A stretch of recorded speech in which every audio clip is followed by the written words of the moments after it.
ಇದೊಂದು ಸಮಾಜದ ಕೂಟದ ಒಂದು ಜಾತ್ರೆ. ಆದರೂ ಸಹ ಪ್ರತಿಯೊಬ್ಬರಿಗೂ ತನ್ನದೇ ಆದಂಥ ಧಾರ್ಮಿಕ ಪದ್ಧತಿಗಳಿದೆ. ಅದು ನಮ್ಮ ದೇಶದ ಪರಂಪರೆ. ಭಾರತ ದೇಶದಲ್ಲಿ ದೇಶದ ಉದ್ದಗಲಕ್ಕೂ ಸಹ ಧಾರ್ಮಿಕವಾದಂಥ ಅನೇಕ ಸಂಸ್ಕಾರ ಮತ್ತು ಪದ್ಧತಿಯನ್ನು ನಡೆಸ್ಕೊಂಬರ್ತಕ್ಕಂಥದ್ದು ನಮ್ಮೆಲ್ಲರ ಒಂದು ಪರಂಪರೆ, ನಮ್ಮೆಲ್ಲರ ಕರ್ತವ್ಯ. ನಮ್ಮೆಲ್ಲರೂ ಸಹ ಇವತ್ತಿನ ಈ ನೆಲದಲ್ಲಿ ಏನಾದರೂ ಒಂದಷ್ಟು ಇಷ್ಟೊಂದು ದ್ವೇಷ ಅಸೂಯೆ ತುಂಬಿಕೊಂಡಿರ್ತಕ್ಕಂಥ ವ್ಯವಸ್ಥೆಗಳು ಒಂದಷ್ಟು ಒಳ್ಳೆಯದಾಗ್ತಾ ಇದೆ. ಸಿದ್ದರಾಮಯ್ಯನವರಂಥ ಪ್ರಾಮಾಣಿಕವಾಗಿ ಕೆಲಸ ಮಾಡ್ತಕ್ಕಂಥವ್ರಿಗೆ ಶಕ್ತಿ ಬರುತ್ತೆ ಅಂದರೆ ಇಂಥ ಅನೇಕ ಧಾರ್ಮಿಕ ದೇವರ ಅನುಗ್ರಹನೂ ಸಹ ಇದೆ ಅಂತೇಳಿ ನಾವು ನಂಬಲೇಬೇಕಾಗುತ್ತೆ. ಸೊ ಇಂಥ ಒಂದು ಜಾತ್ರೆಯನ್ನು ಇವತ್ತು ಅಪೂರ್ಣವಾದಂಥ ಸ್ವಾಗತದೊಂದಿಗೆ ಬಹುಶಃ ಪ್ರಸನ್ನ ಅವರು ಹೇಳಿದಂಗೆ ಅನೇಕ ಅಭಿವೃದ್ಧಿ ಕೆಲಸವನ್ನು ನಾವು ಮಾಡಿದ್ವಿ. ನಮ್ಮ ಜಿಲ್ಲೆಯಲ್ಲಿ CEO ಭಾಳಷ್ಟು ಜವಾಬ್ದಾರಿಯನ್ನು ತಗೊಂಡು ಈ ಭಾಗದ ಅಭಿವೃದ್ಧಿಗೆ ಹೇಗಾಯಿತು ಅನ್ನೋದೇ ನಮಗೆ ಗೊತ್ತಾಗಲಿಲ್ಲ. ಅಷ್ಟರ ಮಟ್ಟಿಗೆ ಈ ಭಾಗದ ಈ ಊರಿನ ಎಲ್ಲ ಅಭಿವೃದ್ಧಿ ಕೆಲಸಗಳು ಅವ್ರು ಕೇಳಿದ್ದೆಲ್ಲವನ್ನೂ ಮಾಡಿದ್ವಿ. ಅದೇ ರೀತಿ ಜಿಲ್ಲಾಧಿಕಾರಿಗಳು ನಮ್ಮ SP ಅವರು ಸಹ ಅವರೇ ಸ್ವತಃ ನಿಂತು ಮುಖ್ಯಮಂತ್ರಿಗಳ ಕಾರ್ಯಕ್ರಮವನ್ನು ಭಾಳ ಯಶಸ್ವಿಯಾಗಿ ಮಾಡಲಿಕ್ಕೆ ಶ್ರಮಿಸಿದ್ದಾರೆ.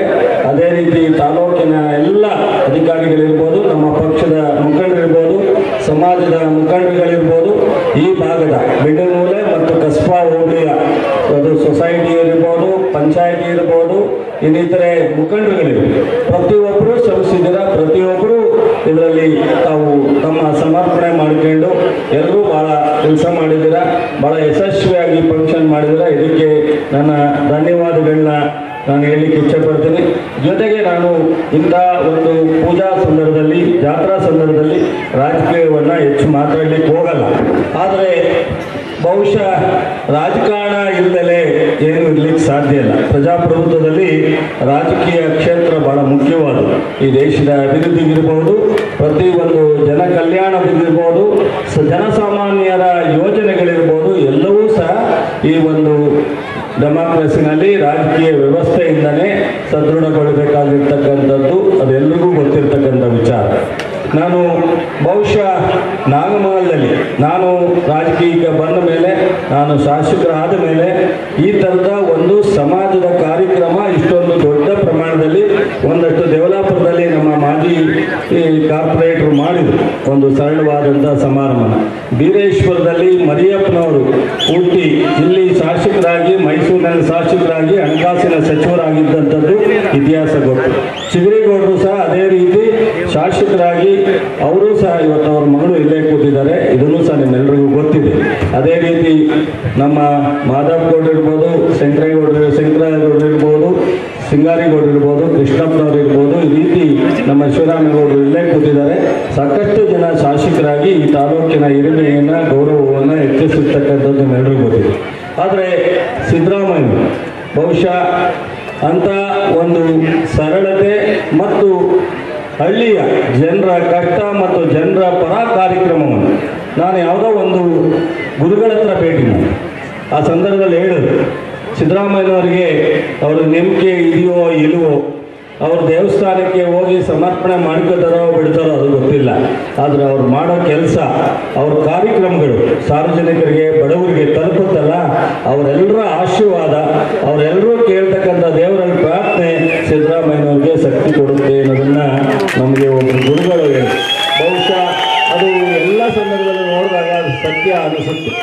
ಇವತ್ತು ಈ ತಾಲೂಕಿನಲ್ಲಿ ನನಗೆ ಕಾರ್ನಲ್ಲಿ ಬರ್ತಾ ಮನೆಯಿಂದ ಹೆಲಿಕಾಪ್ಟರ್ ಹೋಗೋವರೆಗೂ ಹೇಳ್ತಾ ಇದ್ದಾರೆ, ಏನೇ ಚಲುವರಾಯಸ್ವಾಮಿ ನೀನು ಹಿಂದೆ ಆರೋಗ್ಯ ಸಚಿವನಾಗಿ, ಟ್ರಾನ್ಸ್ಪೋರ್ಟ್ ಸಚಿವನಾಗಿ, ಇವತ್ತು ಕೃಷಿ ಸಚಿವನಾಗಿ ನನ್ನನ್ನು ಬಿಡದಲ್ಲೇ ಅನೇಕ ಇವತ್ತು ಮೆಡಿಕಲ್ ಕಾಲೇಜ್ ಆಗಲಿ, KSRTC ಡಿವಿಷನ್ ಆಗಲಿ, ಅಥವಾ ಕೃಷಿ ಯೂನಿವರ್ಸಿಟಿ ಆಗಲಿ, ಈ ತಾಲೂಕಿನಲ್ಲಿ ಆಗ್ತಕ್ಕಂಥದ್ದು ಎಲ್ಲಕ್ಕೂ ಏನಾದ್ರು ಒಂದು ಹೋರಾಟ ಮಾಡಿಸ್ತೀಯ. ಆದರೆ ನಿಮ್ಮ ಜಿಲ್ಲೆ ಜನ, ನಿಮ್ಮ ತಾಲೂಕು ಜನ ಇನ್ನೂ ನಿನ್ನನ್ನು ಕಷ್ಟಪಟ್ಟು ಹಿಂದೆ ಮುಂದೆ ಜಗ್ತಾರಲ್ಲಪ್ಪ.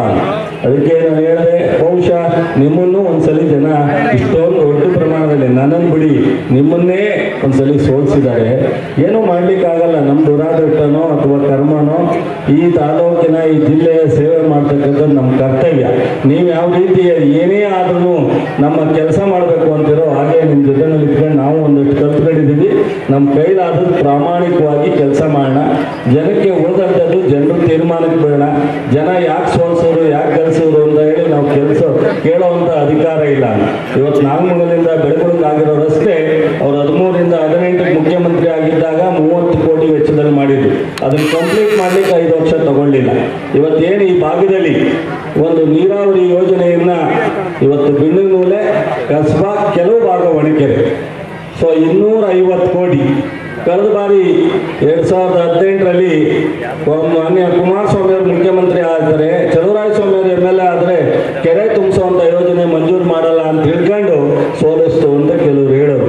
ಅವತ್ತು ಮಂಜೂರು ಮಾಡಿದಂಥ 250 ಕೋಟಿ ಒಂದು ಗುಡೇವಸಳ್ಳಿ ಲಿಫ್ಟ್ ಇರಿಗೇಷನ್ ಸ್ಕೀಮು ಇವತ್ತು KR ಪೇಟೆ ಕೆಲವು ಒಂದಷ್ಟು ಕೆರೆಗಳು, ಚಂದ್ರಾಪೇಟೆ ಒಂದು 10 ಕೆರೆಗಳು, ಉಳಿದಂಥ 70ರಿಂದ 100 ಕೆರೆಗಳು ನಾಗಮಂಗಲ ತಾಲೂಕಿಗೆ ಅವತ್ತು ಸಿದ್ದರಾಮಯ್ಯನನ್ನ ರಿಕ್ವೆಸ್ಟ್ ಮಾಡಿ ನಾನು ಮಾಡಿಸಲಾಗಿ ಅದು ನಾಗಮಂಗಲದಲ್ಲಿ 5 ವರ್ಷ ಅವರೇ ಮುಖ್ಯಮಂತ್ರಿ ಆಗಿ ಸ್ಟಾರ್ಟ್ ಮಾಡೋಕ್ಕೂ ಆಗಲಿಲ್ಲ.